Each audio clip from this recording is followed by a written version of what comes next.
इस वीडियो में airport security force में एएसआई की पोस्ट के लिए इंटरव्यू में पूछे गए क्वेश्चंस डिस्कस करूंगा, जिनको सुनने के बाद यकीनन आपको बहुत फ़ायदा होगा। इंटरव्यू से पहले आपको बेसिकली एसे का टेस्ट देना होता है और उसके दो पोर्शंस हैं। पहले पोर्शन में आपने इंग्लिश एसे लिखना होता है। आपको दो टॉपिक्स मिलते हैं, उन दोनों में से आपने किसी एक टॉपिक पे ऐसे लिखना है। ये आपके पास चॉइस होती है। मैंने ग्लोबल वार्मिंग पे लिखा था और जो दूसरा टॉपिक था वो लाइफ चेंजिंग मूवमेंट के हवाले से था कि आपकी ज़िंदगी किस लम्हे बदली है, उसका हवाला आपने लिखना था। इसी तरह उर्दू टॉपिक्स में भी आपको दो टॉपिक्स मिलते हैं और वो उनमें से आपने किसी एक टॉपिक पे ऐसे लिखना है। वो मैंने लिखा था पसंदीदा तारीख़ी मकाम, और जो दूसरा टॉपिक था वो तंदुरुस्ती के हवाले से था कि तंदुरुस्ती बहुत बड़ी नेमत है या तंदुरुस्ती हज़ार नेमत है, इस तरह का नाम था उसका। अच्छा, इन दोनों टॉपिक्स पे जब आप ऐसे लिखते हैं तो आपको टोटल मिलते हैं 20 मिनट। 20 मिनट का ये पेपर है। आपको 20 मिनट में इंग्लिश कैसे भी लिखना है और उर्दू कैसे भी लिखना है। एक पेज आपको मिलेगा, एक साइड पे आपने इंग्लिश का ऐसे लिखना है और दूसरी साइड पर आपने उर्दू का ऐसे लिखना है। जब ये पोर्शन आपका मुकम्मल हो जाएगा, उसके बाद जब आपकी टर्न आएगी तो आपको इंटरव्यू के लिए बुलाया जाएगा।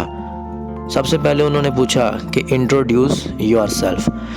आप इंटरव्यू में जब जाते हैं तो बेसिकली सबसे पहले आपसे आपका इंट्रोडक्शन ही पूछा जाता है। तो जब मैंने अपना इंट्रोडक्शन करवाया तो उन्होंने सबसे पहले ये क्वेश्चन किया कि what is the capital of Austria. Austria का दारुल खिलाफा कौन सा है, उस शहर का नाम बताना आपने। तो वीना इसका कैपिटल है।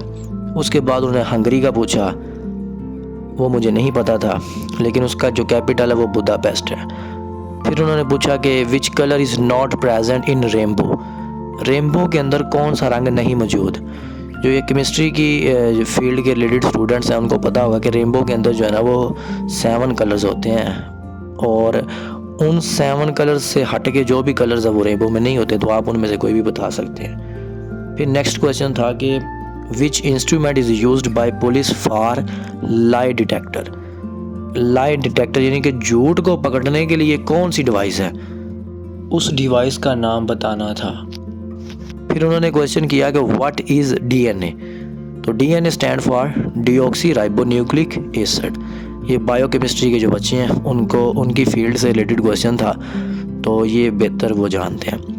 उसके बाद मैंने ज़रा बताया था कि मैं क्रिकेट खेलता हूँ, तो उन्होंने क्रिकेट से रिलेटेड भी मुझसे एक क्वेश्चन पूछा था कि विकेट कीपर जो ऑस्ट्रेलियन क्रिकेट टीम के उनका नाम बताएं। तो मैथ्यू वेड है उनकी, और शहनशाह अफरीदी की वो जो है ना रिवाइलरी भी बहुत मशहूर है। फिर एक पैनल में सर थे, उन्होंने क्वेश्चन किया कि आथर ऑफ हैरी पॉटर, वो आपने नाम बताना है कि आथर कौन है, who is the author of Harry Potter. तो इसका मुझे नहीं पता था, तो मैंने उनको कहा सॉरी सर। फिर एक पैनल में और सर थे, उन्होंने पूछा कि पार्लियामेंट से, पाकिस्तान का जो पार्लियामेंट है उससे रिलेटेड क्वेश्चन था। तो उसमें मैंने उनको बताया कि मजलिस शूरा के 2 ईवान है, ईवान बाला, ईवान ज़ेरी। ईवान बाला को सेनेट कहते हैं, ईवान ज़ेरी को पार्लियामेंट कहते हैं। उनके मेंबर्स की तादाद बताई, ठीक है। उसके बाद जो हमारे अपना जो पैनल को हेड कर रहे थे उन्होंने अगेन पूछा कि हु आर राइट ब्रदर्स, या राइट ब्रदर्स कौन थे। तो ये आपने पढ़ा होगा अपने एजुकेशन कैरियर में कि राइट ब्रदर्स जो थे उन्होंने जहाज़ जो है वो ईजाद किया था। एरोप्लेन की इन्वेंशन में जो है ना वो सबसे अहम किरदार उन्हीं का है, और वो फादर माने जाते हैं एरोप्लेन की इन्वेंशन के। फिर लास्ट क्वेश्चन था कि व्हाट इज़ G8। तो G8 जो है वो एक अलायंस है 8 मुल्कों का, जिसमें फिर उन्होंने मुझसे पूछा कि उन 8 कंट्रीज़ के आपने नाम भी बताने हैं। तो उनमें Japan, UK, USA, Canada, Italy, Germany, France and Russia, ये 8 ममालिक जो है ना वो G8 का हिस्सा है। ये एक इकनॉमिक अलायंस है। ये ममालिक एक दूसरे के साथ मुख्तलिफ हवाले से जो है ना वो कोऑपरेट करते हैं। और भी लड़कों से जो है ना डिफरेंट क्वेश्चंस पूछे गए। बेसिकली आपसे कैपिटल 1 से 2 कैपिटल लाजमी पूछे जाते हैं। सोमालिया का कैपिटल एक लड़के से पूछा था।